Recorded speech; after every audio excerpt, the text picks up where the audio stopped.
that's mostly me.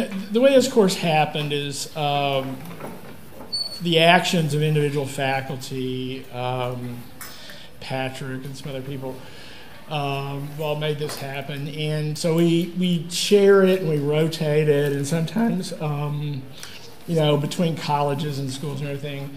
So if there's any questions about, some of the assignments on the blog, the discussion on Canvas means blog, if you're confused about that.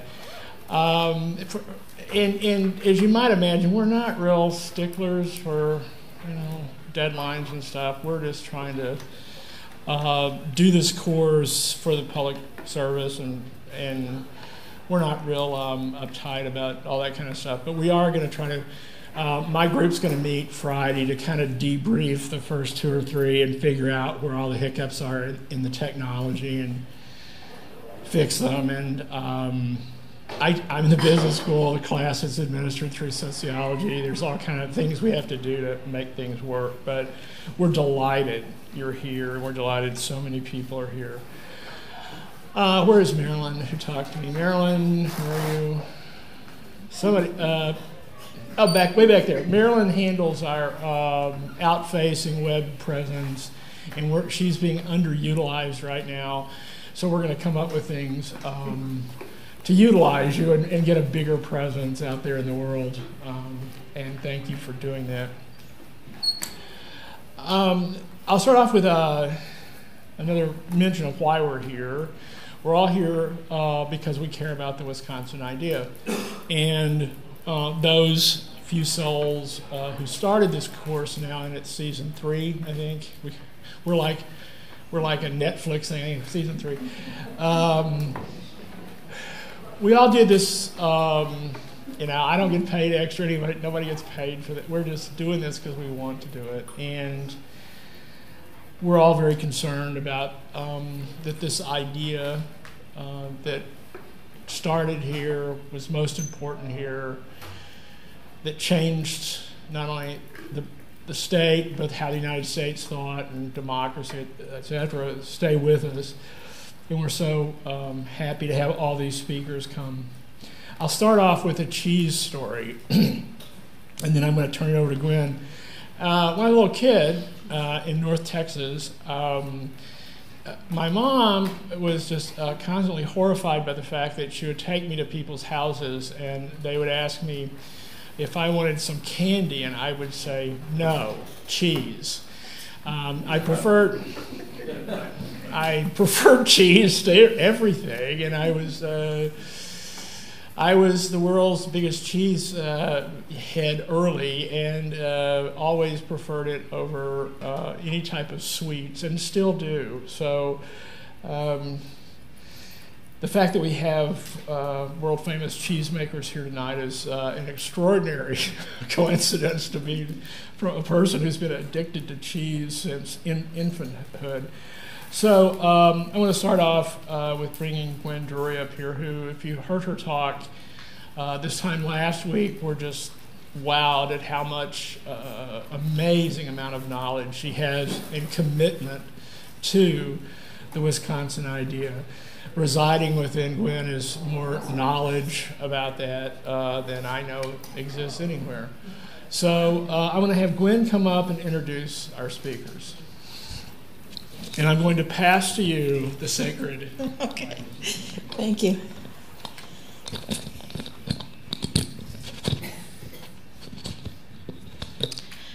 Okay. The founders of Upland Cheese Company in Dodgeville brought their particular vision, hard work, and passion for craft and detail. UW-Madison's Center for Dairy Research brought their broad and deep expertise, research staff and facilities, and passion for serving the people of Wisconsin. They couldn't have known it when they met, but their partnership launched a now legendary cheese, which is why the title of tonight's event is a legendary, get it? Legendary Wisconsin Idea Partnership, the story of Pleasant Ridge Reserve. Their partnership launched this now legendary cheese. In fact, Pleasant Ridge is the most awarded cheese in American history, having won Best of Show in the American Cheese Society's annual competition 3 times, 2001, 2005, and 2010. And having also won the U.S. Cheese Championships in 2003. It is the only cheese to have won ACS Best of Show 3 times, and the only cheese to have ever won both of the major national cheese competitions. So it's safe to say that this cheese is now legendary. So the Wisconsin Idea is a 100-year-old commitment to developing the best, most cutting-edge knowledge of all kinds and making it available to all the people of Wisconsin to pursue and to use in pursuing their dreams. This commitment has been legendary since at least 1912, when the book, The Wisconsin Idea, was published. Coincidentally, the university's work with the state's dairy industry in the late 1800s yielded some of the first examples of what would later come to be called the Wisconsin Idea. So some of us just dream of eating fantastic cheese, and others of us actually dream of making fantastic cheese. So tonight I'd like to introduce 2 people from that maker group. First, Michael Gingrich was co-owner and cheesemaker of Uplands Cheese Company. He founded Uplands Cheese Company in 2000 to manufacture and distribute Pleasant Ridge Reserve, an award-winning farmstead cheese made in the tradition of mountain cheeses of alpine regions of France. He previously founded and is co-owner of Grass Dairy, Inc., a rotational grazing dairy farm in southwest Wisconsin that produces the milk for Pleasant Ridge Reserve cheese. Mr. Gingrich and his wife Carol grew up in California. Wait a minute. And moved their family to a Wisconsin dairy farm in 1978. Previously, Mr. Gingrich worked for the Xerox Corporation in a variety of positions in the computer industry. They have 3 adult children. And from the Center for Dairy Research, both John Jaeggi and Mark Johnson, who is here as well tonight, John's going to be speaking, worked on this project. And John Jaeggi is a 3rd-generation Wisconsin cheesemaker, starting 41 years ago at his family cheese factory. He heads the Cheese Industry and Applications Group at the Center for Dairy Research. John is involved in all aspects of the national cheese industry, working with suppliers, cheesemakers, converters, retailers, marketers, and cheese end users. I think that's me. Am I the cheese end user? The cheese end enjoyer. John serves on the board of directors for the Wisconsin Master Cheesemaker Program and the Foreign Type Cheesemakers Association. He serves as a contest judge for international and national cheese contests. John was a recipient of the 2015 CALS, which is the College of Ag and Life Science, Excellence in Research Award, and the 2018 CALS Service Award. So please join me right now in welcoming Mike Gingrich to speak first this evening.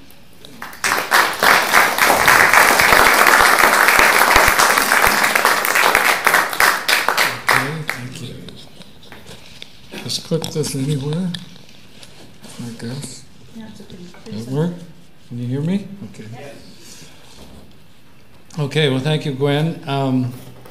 Gwen asked me to talk about Pleasant Ridge and how we got started. But I need to talk first about the history of our farm, because the cheese development and the farm are so intertwined that it's that I can't really talk about the cheese or give you an idea of why we did it or how we did it without first talking about the farm. There's probably a few people in here that grew up on dairy farms, on small dairy farms. Anybody? Not many hands. I see one. Well, Wisconsin dairy farms typically were small family-run operations with 30 to 60 cows in stanchion barn housing. But when we and I had a farm like that, and so did a neighbor of mine, Dan Patnod. We both had small farms like that, but we got interested in grazing, dairy grazing, in about 1980 because it just looked like a better way to produce milk, particularly on a small family scale. It required less work per cow, but you got less milk per cow, so you needed a bigger operation, and neither one of us had enough acreage to really support what we thought was the sweet spot in a dairy grazing operation, which was about 200 cows by our estimation. So we pooled our resources and decided to look for another piece of acreage. We found 300 acres just north of Dodgeville. It was just the right size that we wanted. It was almost all open. We had lost about 40 acres to woods and buildings, but the rest of it was all available for grazing, which is just exactly what we were looking for. So we bought that in 1994, and it took us about 3 years to get that operation going and fully get up to 200 cows, and to do all the fencing and water line burying, and we had to build a milking parlor in the barn. There was a lot of work to do to get it to be a grazing operation, even though it had been a dairy farm. So that took us about 3 years, and after we got that up and going, we thought, well, we can't expand any further because there's no more acreage around here available. The only way to expand further would be to develop an ancillary business or a sideline business, and cheese looked like the obvious thing.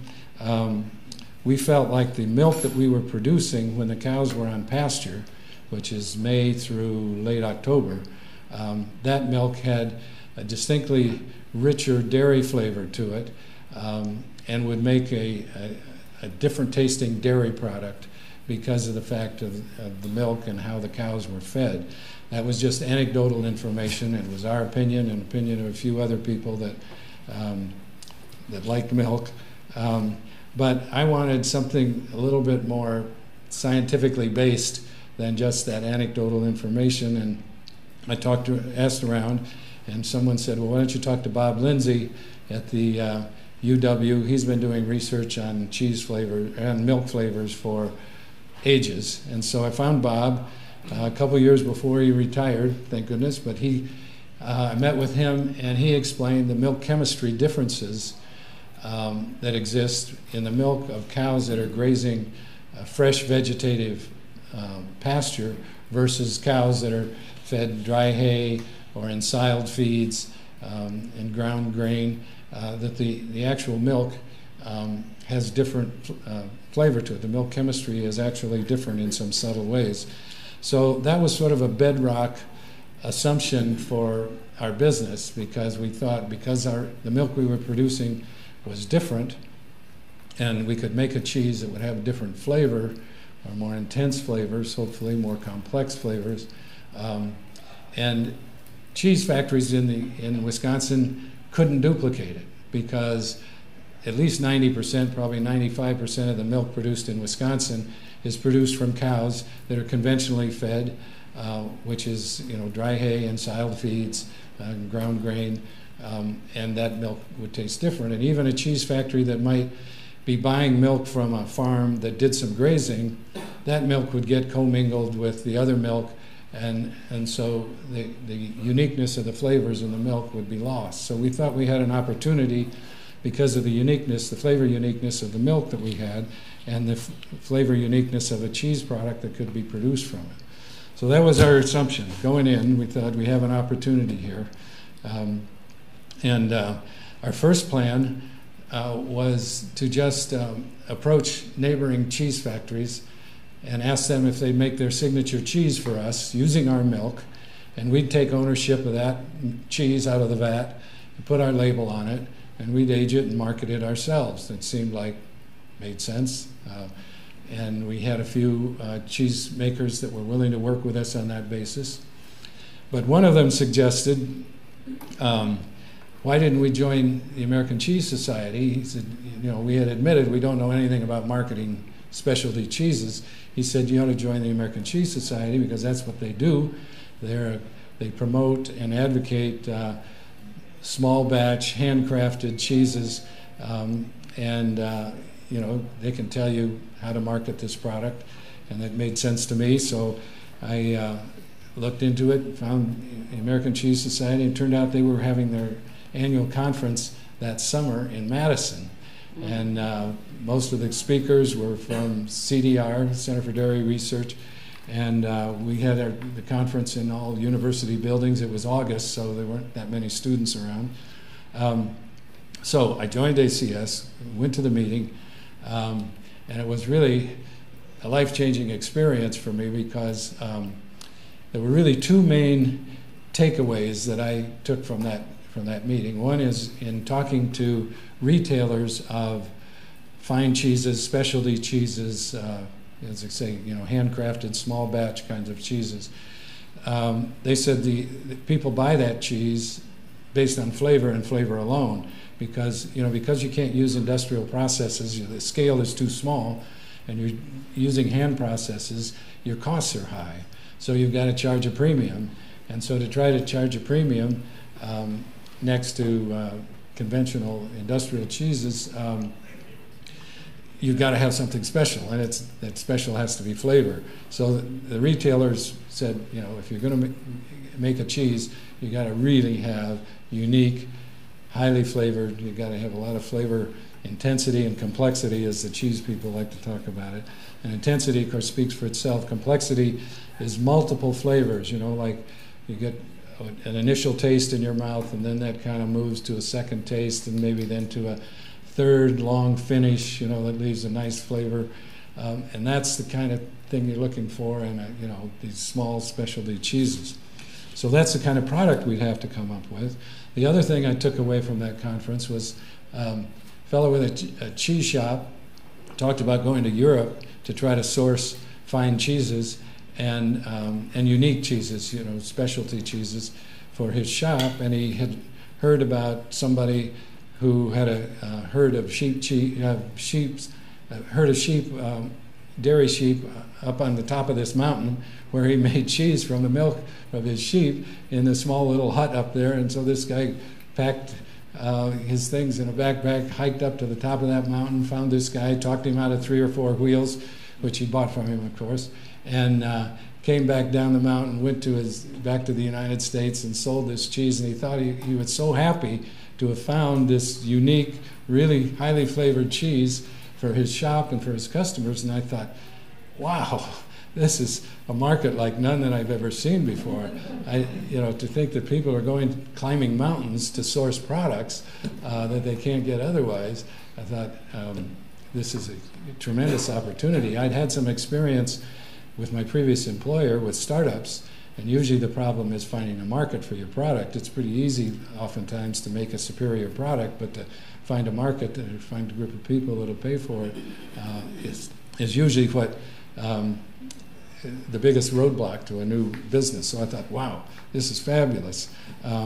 There's a tremendous opportunity here, but the way I was thinking of going with having other people make the cheese for me, I realized would never work, because we had to make a unique cheese that nobody else was making. We had to have our own name on it, a name that doesn't suggest a flavor, so that people don't think, oh no, I don't like Havarti or something like that.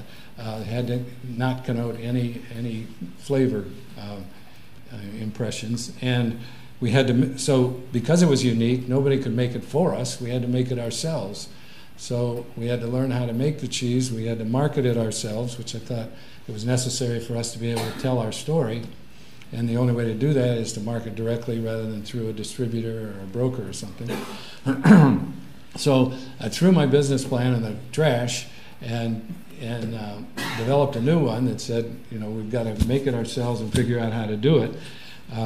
The first thing we had to do is decide what kind of a cheese to make.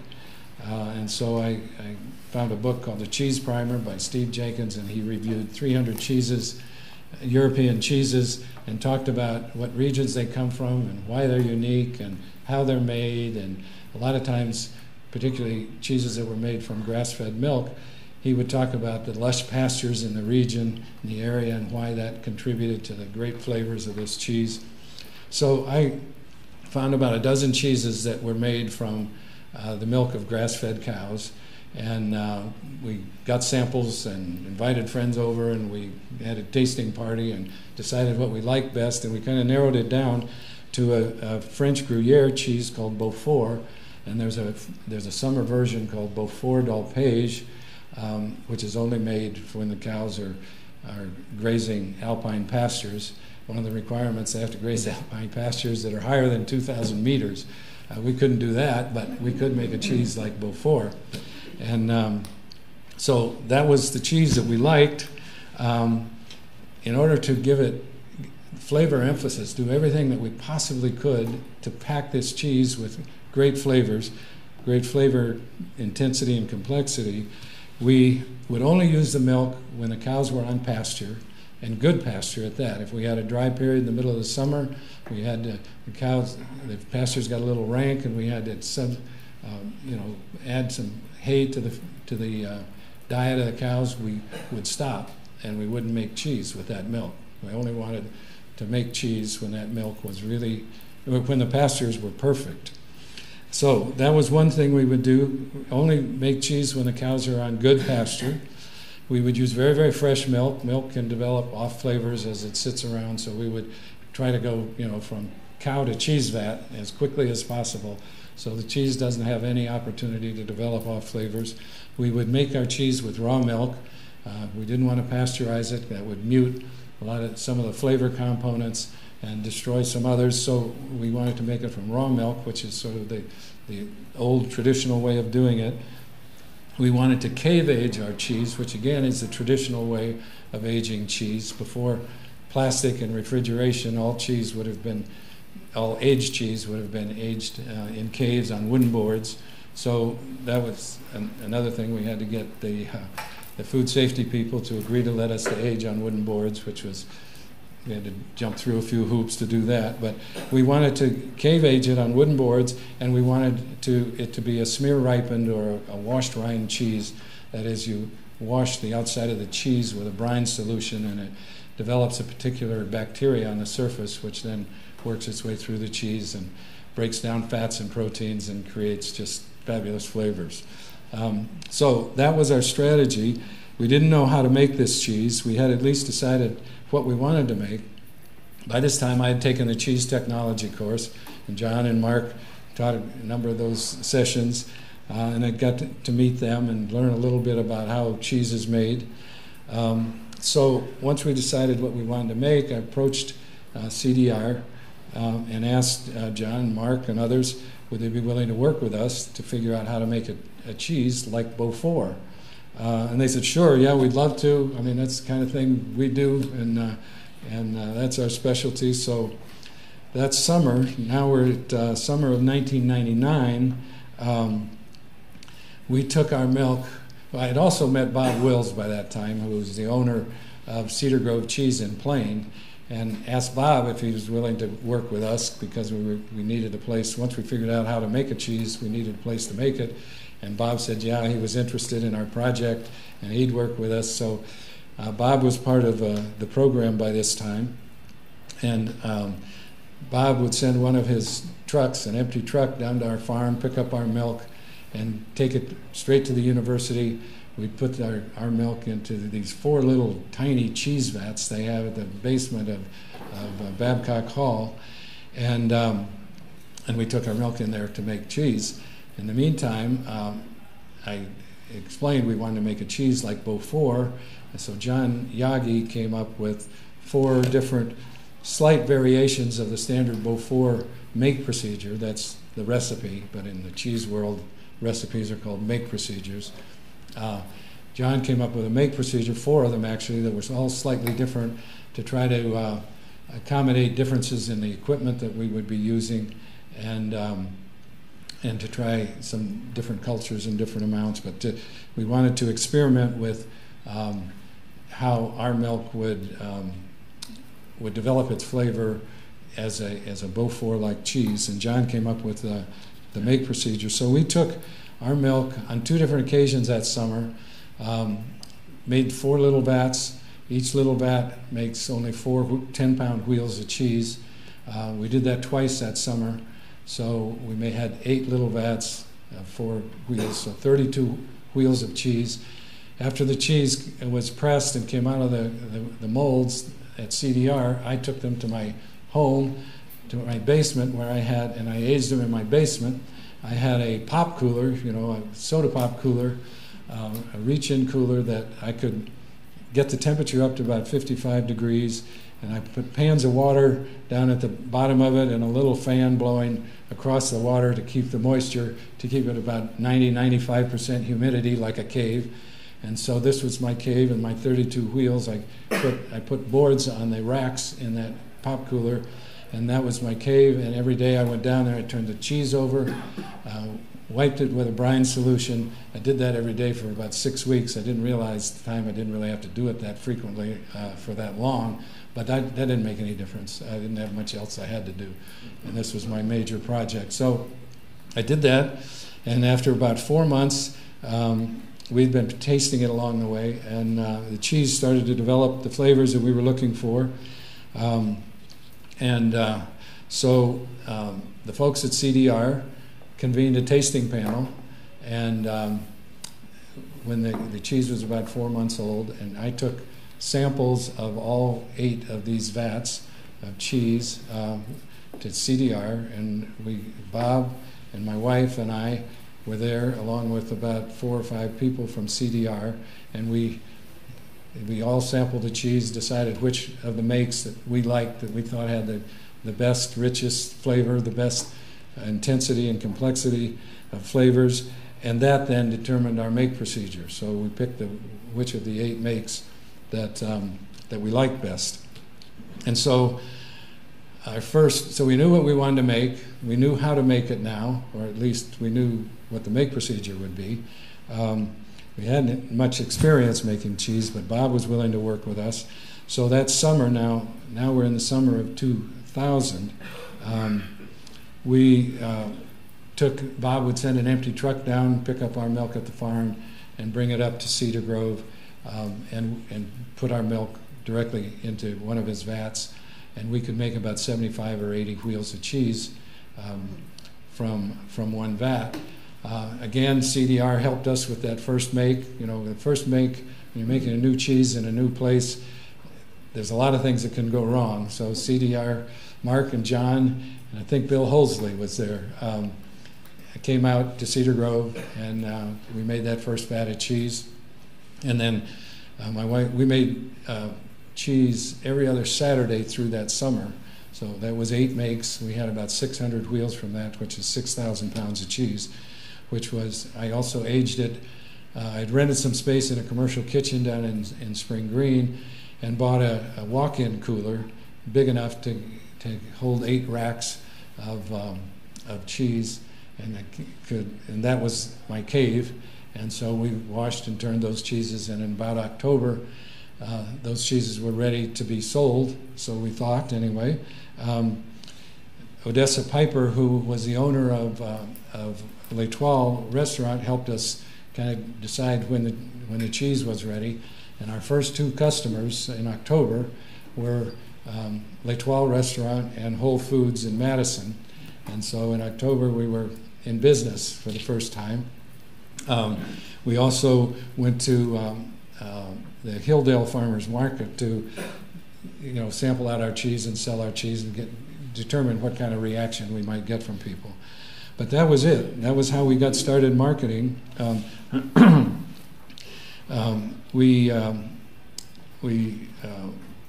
Those were our first 2 customers that I mentioned. But then I would just get on the phone, and if I heard of a cheese shop in San Francisco or Baton Rouge or New York City, it didn't make any difference where it was. I would give them a phone call and try to find the cheese buyer, and I'd give them my elevator speech, which is about 15 seconds long, to tell them, I'm a dairy farmer in Wisconsin. I have a herd of dairy cows that we graze all season long, and we make a raw milk cheese like Beaufort. And if you'd like a sample, I'd be happy to send it to you. And nobody turns down a free sample. And so everybody said yes. Oh, sure, that's interesting. I'd be glad to try it. And then I'd follow it up with a phone call in about 3 or 4 days. And 3/4 of the time, I'd get an order for 1, 2, 3 cheeses, 3 wheels of cheese. We sold it just by the wheel. So that was our marketing program, and it worked pretty well. We got a lot of good response, but it was slow. It was slow going, but by the summer of 2001, now I've been marketing this about 8 or 9 months, we were pretty well sold out. But the American Cheese Society was having a conference, and they always have a competition at the end of the conference.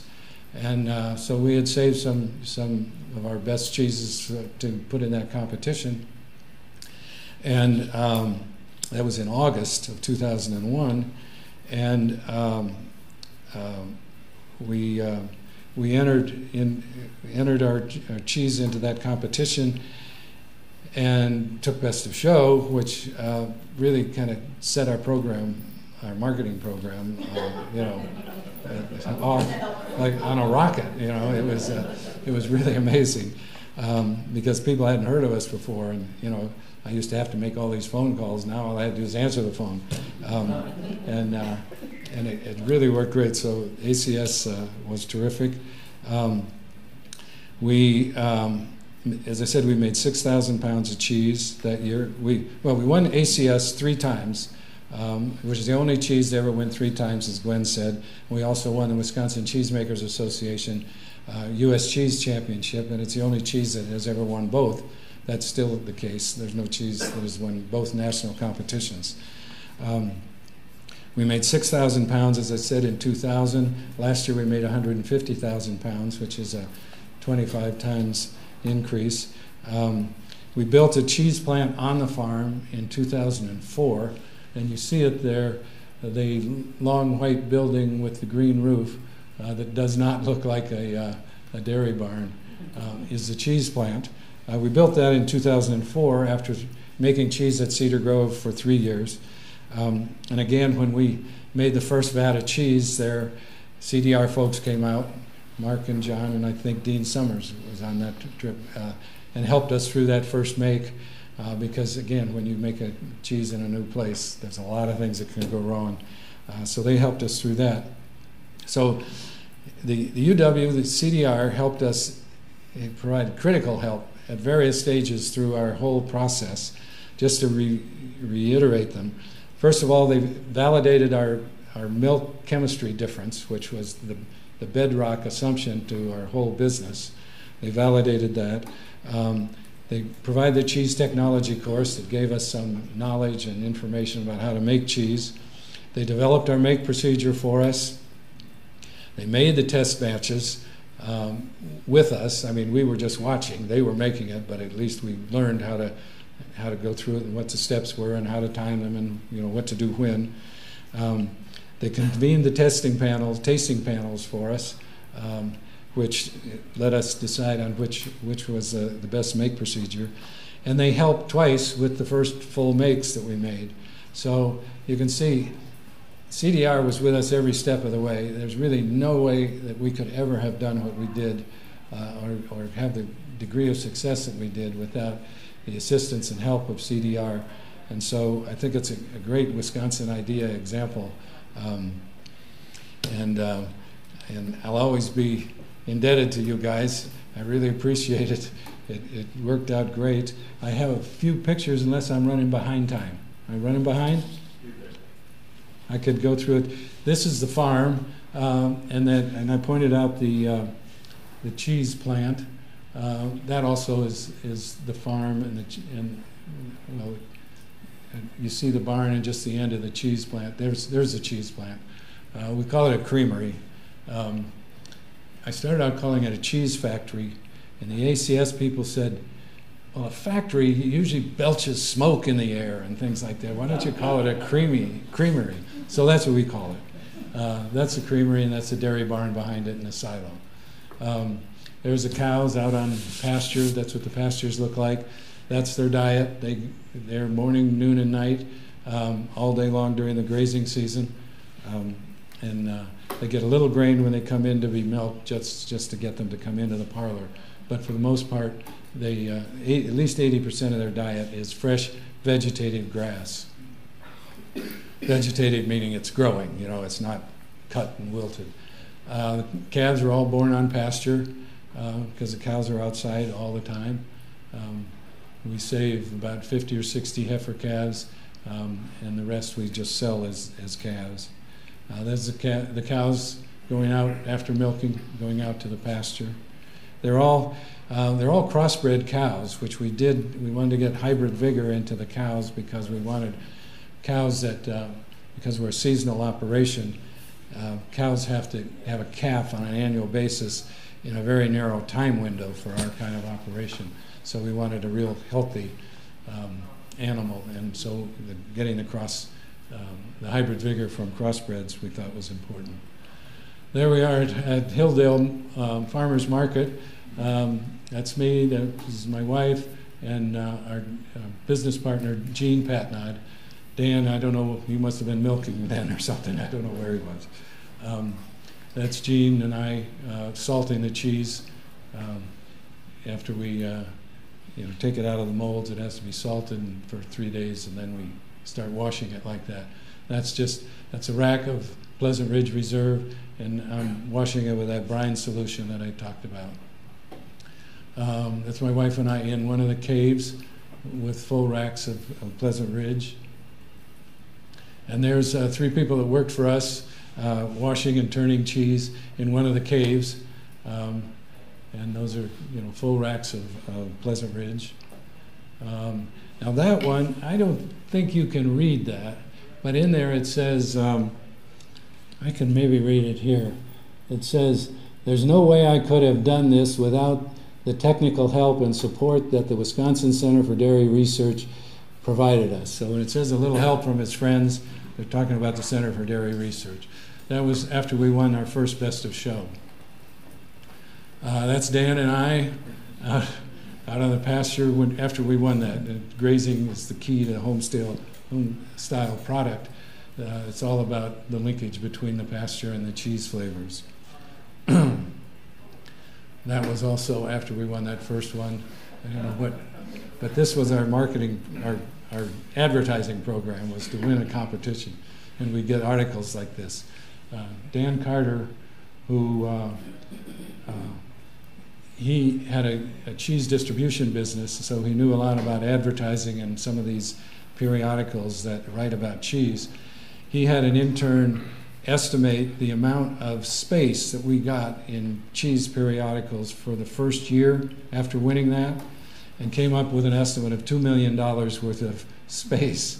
So if we had bought advertising of the equivalent amount, that's what it would have cost. Needless to say, we wouldn't have been able to do it. There's another one after we won our second one, Dodgeville's Pleasant Ridge Reserve. And then this is when we won, oh, that's the second one. And then this is when we win the top award for the third time. I don't know what that was in, but so this was the kind of coverage that we got from the competitions. This is just the cows going back to the barn to get milked, and because of the rainbow, I thought that was kind of a nice picture. And that's it. So that's us. So thank you, CDR. And John, you can tell your side of the story now. You can have the podium. Thanks a lot.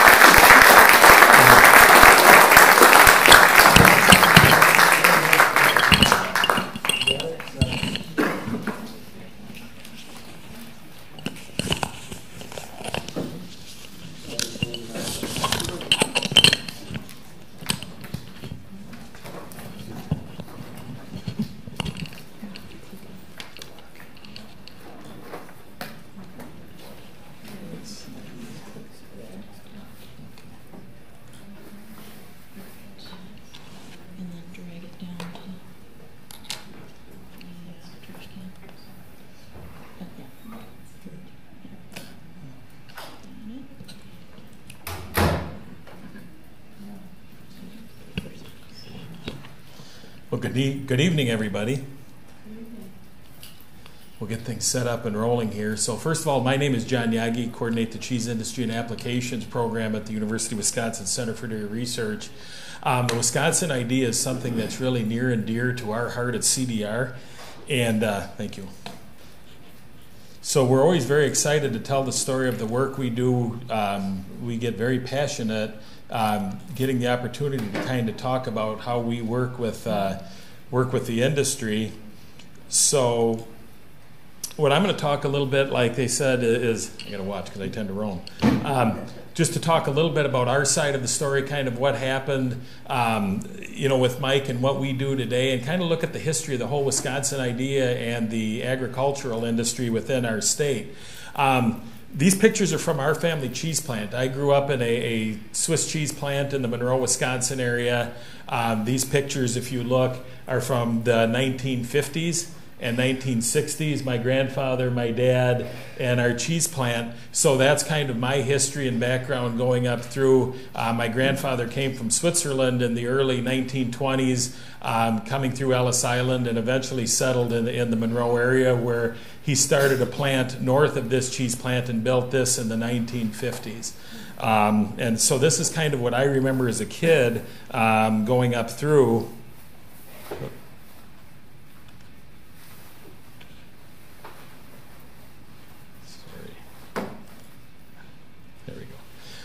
So that's kind of my history and kind of growing up in the cheese industry in the background. So the Wisconsin idea, if you look at it, and it's something we live by, and as you see as I talk about some of the background here, how we live it, but it's the philosophy that the universities in the state should serve people of the state and improve the quality of life for all those living within it. From the UW president Charles Van Hise in 1904. And within CDR, and I know with our group, particularly in our cheese group, the boundaries of the campus really are the boundaries of the state. And it's something we live on a daily basis there at CDR. So if you look at the Wisconsin agriculture industry from the very beginning, Wisconsin agriculture started in the 1840s with a lot of people from the New England area, from Massachusetts and the East Coast, emigrated to Wisconsin. That was really the first wave of immigrants in our ag industry, and the first big crop was wheat.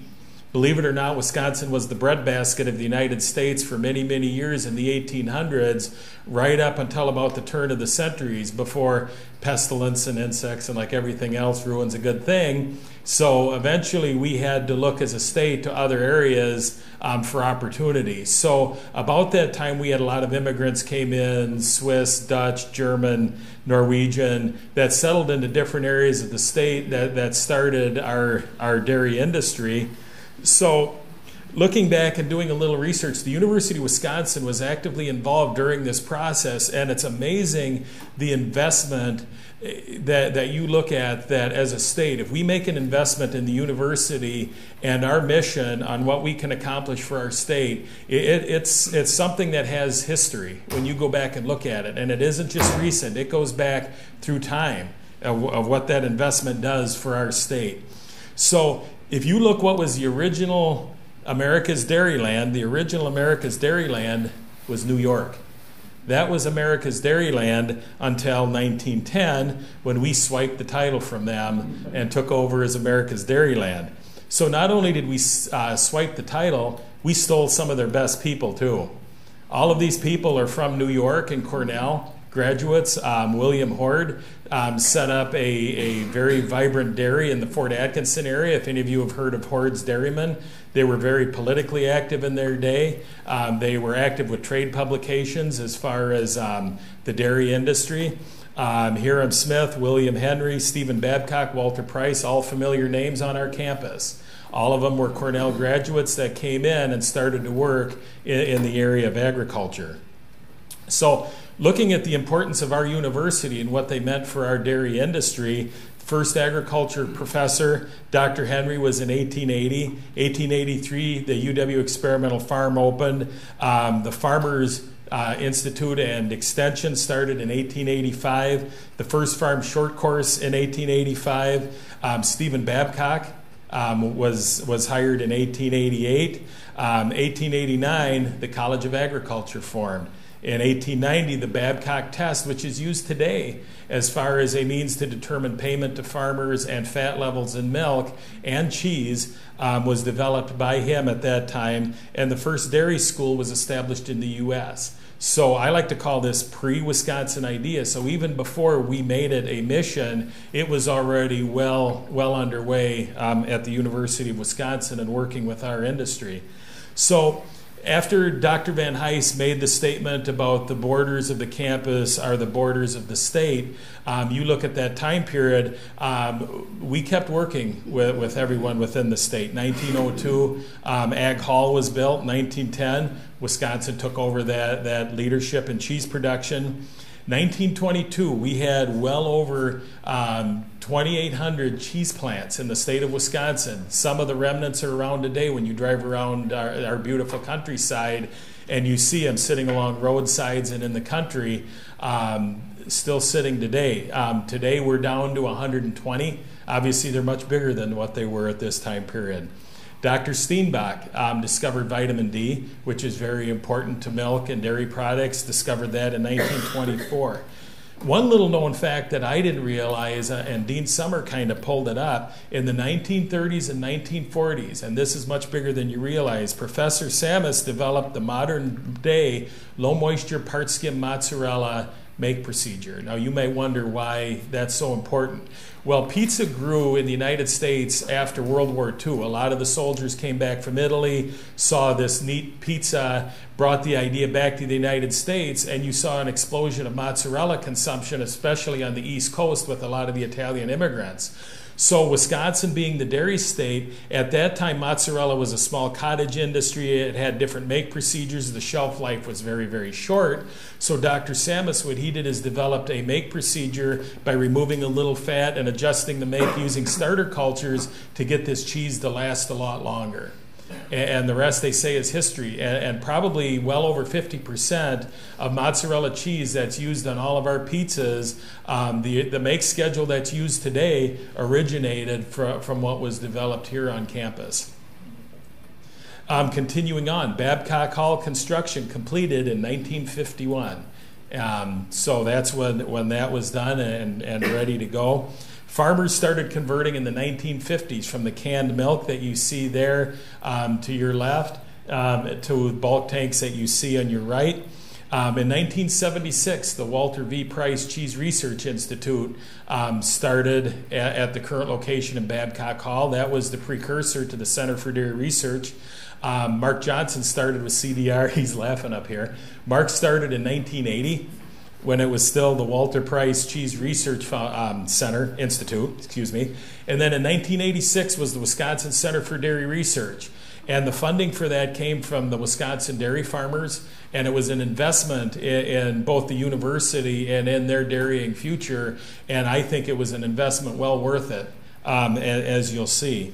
So if you look at our mission statements, whether it's our cheese applications daily mission marching orders, or whether it's the Center for Dairy Research, you'll see a lot of similarities to the Wisconsin idea and how we feel. Our vision is a world-class research and education, advancing the North America dairy industry by generating new knowledge and transferring insights to the industry. Now, you might wonder why North America, because there's been a lot of investment in Wisconsin dairy from a lot of outside companies, both Canada, Mexico, and Europe. A lot of them have invested in Wisconsin. There was a point Wisconsin was in a pretty tough spot, probably in the late 1980s, 1990s, when I still ran a cheese factory before I came to the Center for Dairy Research. Our industry was in trouble.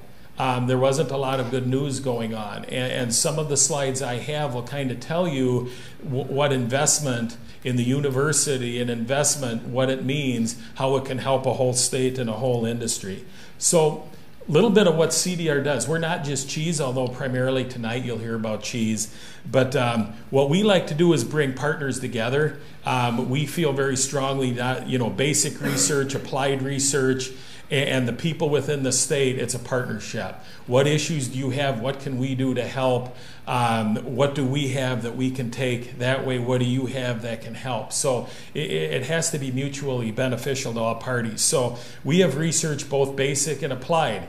We like to say it's like a portfolio when you have your investments. You want a balanced portfolio. You don't want to invest in short term at the expense of long-term planning. Basic research is your long-term plans. And I think, in today's market, sometimes people don't get that. They want quick payback. They want immediate payback. They want to look at the bottom line.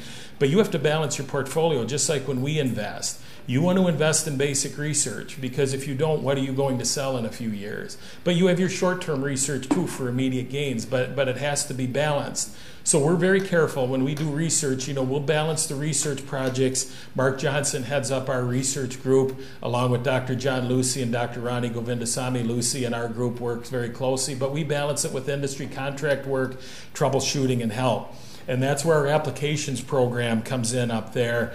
We have 2 pilot plant labs, and with the new Babcock expansion, we will be getting new areas to further help. So we are able to help cheese, whey processors, cultured dairy products, and in the future, hopefully be able to help a lot more. Industry projects, we're vertically integrated. As you heard during the introductions, I mean, we work with everybody. Both at CDR at the University of Wisconsin, but you know, we have a saying, we walk the halls. We want to know what's going on. You can't find out what's going on in your office. You got to walk the halls. You got to get down on the plant floor. You'll be amazed when you do scale up and troubleshooting, when you go down to a plant floor, what you don't hear up in the offices. And it's even amazing what the bosses don't know that you find out on the plant floor. It's like, I never heard that one when I was up there. But so walk the floor. It really helps. Troubleshooting. Mark Johnson has done a lot of work in this area, both microbiologically troubleshooting, textural troubleshooting, functionality troubleshooting. There's more to cheese than you would ever imagine. I never, when I started there, it's like, what the heck, can you research on cheese? It is amazing the stuff you can research on cheese and dairy. Short courses. This is a way to reach the masses quickly. You know, with limited resources, there's only so many of us, and a lot of people that need help. And Jim Path, who is one of my mentors along with Mark and a few others, Jim Path said, you know, sometimes when you preach the gospel, you've got to bring the masses to you instead of trying to pick them off one by one. And you will see that it was beneficial in the growth of our specialty cheese industry. So our different groups, as I said, we've got a processing group at CDR that processes whey and milk. We've got our cheese group that does applications work. We've got ingredients that work with dairy proteins, dairy powders as use in food ingredients that all of you consume in various shapes and forms daily. We have our cultured dairy products and beverages area, and then we have our master cheesemaker program, Bob Wills being a master cheesemaker here from Cedar Grove. And then we have our quality program where we do a lot of safety audits and work very closely with regulatory, the Department of Ag, FDA, USDA, and others. But it's teamwork. I'm telling you, you got to be partners. You got to be honest. You tell each other the truth when you're friends, but it's a partnership, and nobody is above. You learn from everybody. Partnerships work wonders. So who do we work with? It's really amazing the amount of people we touch. We're probably the biggest entity in the cheese and dairy industry that nobody knows we exist. We don't even have a storefront on campus. Nobody knows where to find us. You won't see a Center for Dairy Research sign anywhere. You will when the new building goes up, but right now people don't know where we're at. But we reach over 100 dairy companies across the United States and worldwide. 40 companies that buy and utilize dairy products. That's not who makes it, that's who uses it. That's your Crafts, your Sargentos. It could be anybody out there that utilizes cheese. 20 industry suppliers a year we work with. That could be equipment companies, people that supply cultures and enzymes and packaging material and anything that's related in any way, shape, or form to cheese and dairy. We work with 30 national and international organizations, members of American Dairy Science Associations and Food Technologists and Wisconsin Cheesemakers Association. I could go on and on. Obviously, with 30 of them, there's a large number of organizations and regulatory people that we work very closely with. We work closely with the school lunch program, monitoring plate waste and cheese and dairy and how it's utilized in schools and how we can help nutrition in our school systems. And it's amazing the cost restrictions that these districts have to work with. So we work with them to try to come up with solutions, you know, to help nutritionally and give kids meals that they do like to eat. So, I mean, we will work, and we're constantly in contact with the Kansas City Purchasing Office. And if they have issues with any of their suppliers, we would go back to the plants and work with the suppliers to try to fix issues there. The Expo, we co-host the Expo, the Cheese Expo. It's the largest one in the United States. It alternates between Madison and Milwaukee, and last year was our largest one yet, with over 3,000 people. In Milwaukee. Technical communications. Mark Johnson and I, a number of years ago, were in Denmark at the time an MD Foods plant, and we happened to be walking through the break room, and lo and behold, on the bench was our dairy pipeline sitting on the bench in Denmark, the country, not Denmark by Green Bay, and there was our pipeline. They says, oh yeah, we read your pipeline all the time. So our borders extend, Wisconsin's borders extend quite wide. Dairy Ingredient Handbook, 1,100 distributed. And these are just a few of the companies. These are ongoing projects now. With these companies, we have to varying degrees relationships and ongoing contact, either through product development, product improvement, where we can utilize dairy and help promote Wisconsin. We have a center industry team that works with the Center for Dairy Research that helps us with research ideas and focus on directions that we should go. And these are our members that pay a fee, a yearly fee that we reinvest in our students and we reinvest in our research programs. The Center for Dairy Research, our funding is 2% state. When I started, it was 7. It's down to 2 and dropping. The other percent is all made either by contract work that we do, either by dairy farmers that fund us, but our outside money is almost 98% is how we're funded. So very impressive. Wisconsin cheese, if we were a country, we would be number 4. Yay, number 4 between France and Italy if we were a country. We have over 70 master cheesemakers within our program. Specialty cheese started in 1992 is when the Wisconsin Milk Marketing Board, now Dairy Farmers of Wisconsin, invested in CDR, hired a fellow by the name of Jim Path, who is also one of my dear mentors, who Jim worked with Mark Johnson, Bill Wendorf, and they allowed me the privilege, honestly, to work with who I consider 3 great mentors when we started to develop specialty cheese. And we've had a big impact at the University of Wisconsin that we can all be proud of as a university. We can go back and look at cheese contests. It's amazing the amount of contests. We're doing about as well as the New England Patriots with winners of contests, winners of individual classes. We've won a lot. And we take great pride in that. And you can look at the numbers. We have well over 15 short courses. We have one going this week, as a matter of fact. We have over 1,400 attendees that come in every year that we can promote Wisconsin and what, not just CDR, but what other departments can offer these people. We do individual contract training courses for companies that come in and just want our attention, that want to talk about confidential issues. So we do have a very big impact. Specialty cheese development, we didn't even begin to track, just sitting down. That's millions a month that CDR has directly been involved with, that is growing our specialty cheese industry. These pictures aren't even a fraction of the dozens and dozens and dozens that are made, that are selling truckloads out of the state that before didn't go out of the state. Of specialty cheeses.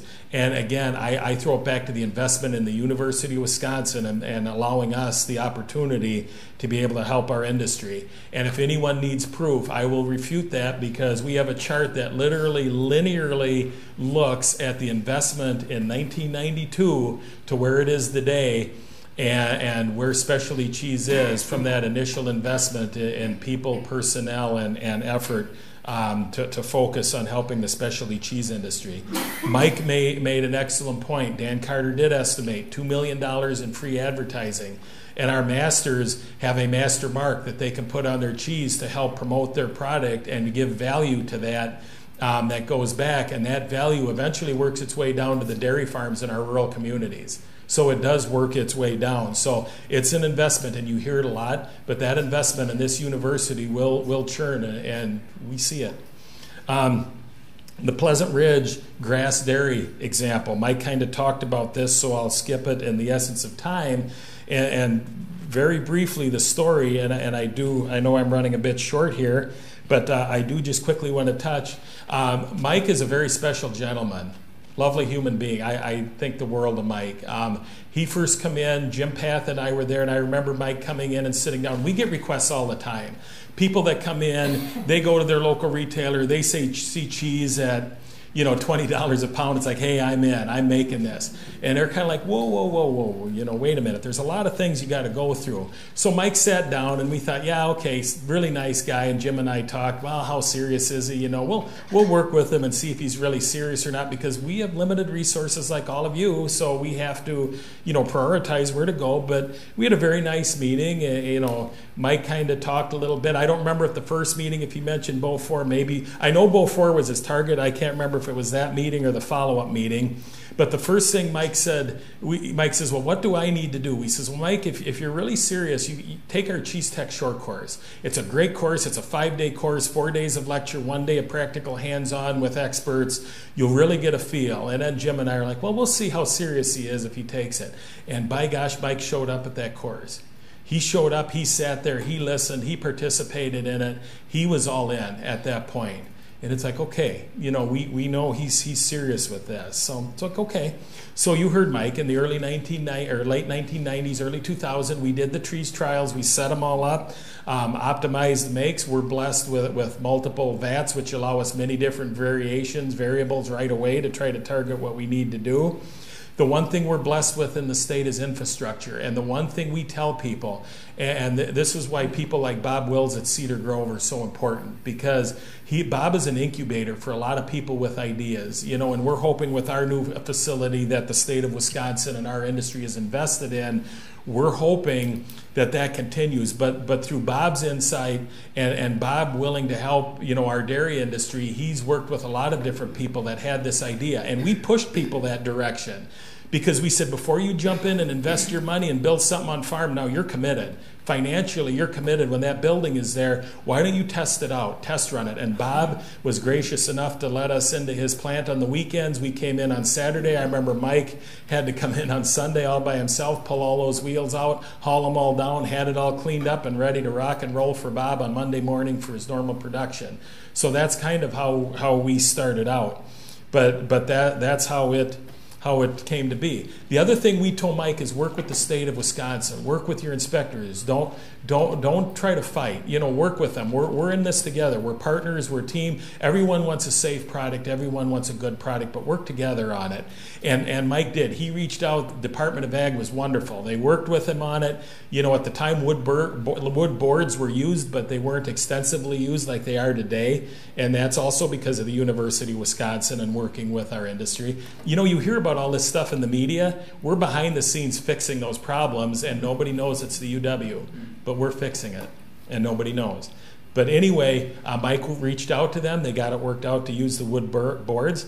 So Mike was the man with the plan. Business plans, people come in with 5 pages. By gosh, Mike walked in with this Bible. It was oh God, it had to be well over 100 pages. It's like, oh, he's serious. And it was well thought out. Financially, he had a percentage figured out of what he was going to give away for marketing. He knew what percentage might not work out. He had it down to a fine-tooth comb. And a lot of small businesses, when they start out, the biggest issues they run into is cash flow. The ones that start out, they may have great cheese, they may have a great plan, but cash flow sometimes catches them. They just can't make up. Mike had that all figured out. He had the plan. Then he won that grand championship that he talked about. So he's the winner. Then you hit the OMG moment. And OMG in a lot of different ways. First, there's the elation. I can't remember. I was at home and I got a phone call, and was it in Knoxville, Mike? Your first one? Louisville. So it was in Louisville, and I get a call, and I can't remember if it was Mark or Mike or somebody called me and says, John, we won. Won? Yeah, Mike won grand champion. And this is a huge deal, as you can imagine. So that's the first OMG moment. The second OMG moment, you heard Mike say, well, we had a couple wheels left. Well, okay, when you're aging at 10 months and you got a couple wheels left and now your phone is ringing off the wall and all these big accounts want to order your cheese, and there's been a few cheesemakers. Mike's not the only one that ran into this. It's kind of like, oh no, what do I do now? So that's an OMG moment. Then the other one is now all of a sudden your marketing plans and business plans kind of get set aside because your growth potential just went up greatly. So how am I going to meet expectations? How am I going to meet these markets? So immediately that becomes another OMG moment. So there's a few of those. And because he continued to grow, eventually he was able to build on farm. So again, with Mike's story, it was because of these partnerships that it was able to grow. Wrapping up, Wisconsin agriculture and dairy, it's a $43.4 billion business, and the latest figures I've heard are well over 45. It's huge to our rural communities and our way of life in Wisconsin, and the university is very key to all of that.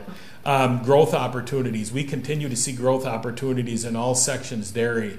I know there's a little blip right now, and we're all concerned. We hear all this about trade wars and tariffs. And it will hurt the dairy industry, but talking to anyone, whether it's our partners in China or overseas, or whether it's within the state or the United States, people are pretty optimistic, though, long term. Short term, there's going to be issues, there's no doubt, but long term, I think we will be in a good shape to move ahead. We train students. Our undergrads and grad students. So we do work with Food Science Department. Dr. John Lucy, our director, has grad students that we work with. Mark and I and others have multiple projects going with them that are in high demand in our industry, and a lot of undergrads through many different disciplines and fields that they're in. We train both hands-on in the lab, cheese making, cleaning, dairy, anything cheese related, because that's our future, both at the university and the state. A lot of you have heard about our new building, 38 plus million. It's an annex that's going up where the stock pavilion, where that old yellow house that's now removed in that parking lot, will give us a vision moving into the next generation where we'll be going. So, just to kind of summarize, the boundaries of campus are the boundaries of the state and the boundaries of the nation. But recently, with exports, a member of my group is now going overseas. This was taken in Indonesia. So we are promoting Wisconsin and United States dairy now. David Montgomery was just in China. He was just in Indonesia. He'll be going back to China. We're working with Department of Ag, United States Dairy Export Council, Wisconsin Cheesemakers Association, and our industry. And just to wrap up, a couple quick things before I'll take questions. It's a topic I'm passionate on, is the Wisconsin idea, because we've lived it and we've seen what it does for our state. We bought samples here. This is just running through a quick store shelf of samples that CDR has had an impact on. I bought enough that you can feed you 5 times over, so when we're done, we'll take the top off, and I'm not taking it back. So whoever wants it, eat it. Got multiple samples up there for you to try. But I do appreciate the University of Wisconsin and what they do for our industry, and I don't think we talk about our story enough. At CDR, I think we're very humble and that, but I can tell you we have an impact more than what you see in the media, or if you see it in the media, you will not see University of Wisconsin or Center for Dairy Research, but CDR is behind it, a lot of those when it relates to dairy. So thank you for the opportunity to speak. I appreciate it, and I know Mike and I would be happy to take any questions. Thank you.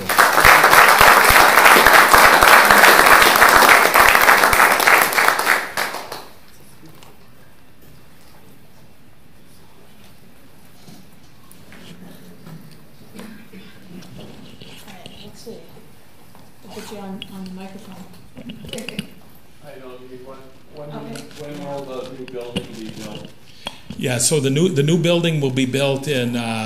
They're going to start putting up frames in that. Our understanding is this coming spring, and the building should be done spring of 2020. Mark, isn't that what I think I've heard? Spring of 2020. Then the plan is CDR will move its pilot plant and all of the facilities into the new building. At that point, they'll shut down the Babcock Hall dairy plant.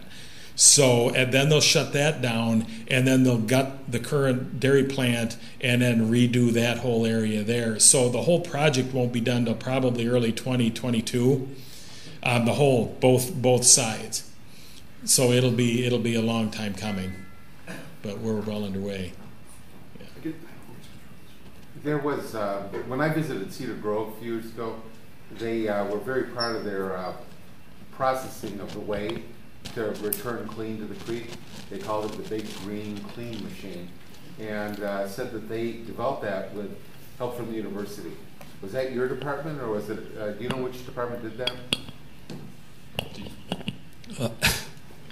The idea actually came from Edgewood College, but we took all the advice we could get from people on this campus as well in So setting they give you it up. guys all the credit. No, and Bob raises a good point, because it's not just Wisconsin. There's other universities in this state that do a tremendous job with agriculture. The University of Wisconsin-Platteville has a goat industry that they are trying to get up and going. Stout has a great food science department. My brother graduated from the University of Wisconsin River Falls in dairy manufacturing, and some of our dairy leaders have come from there. So even though CDR is the big engine, I mean, there's a lot of satellite campuses that are also very key to the future of our state and the Wisconsin idea. So yeah, maybe a question for Mr. Gingrich. So that those first couple of wheels you made down at Babcock Hall, and you talked about make procedures. I know nothing about cheese making, but just some examples of maybe some of the variations and make procedures of those first wheels that were significant to why whatever won the taste test. Yeah, no, that's a good question. So, I mean, there's so many different things you can look at. And I mean, we give cheese tech courses, and I could sit here for an hour that nobody has to go into all the nuances. But to cut to the quick, we looked at a lot of different coagulants or clotting enzymes that have proteolytic effects or break down protein to give different flavors at different ages. We looked at starter cultures. There's different cultures that can be used to change flavor, rates of acid development that can change texture.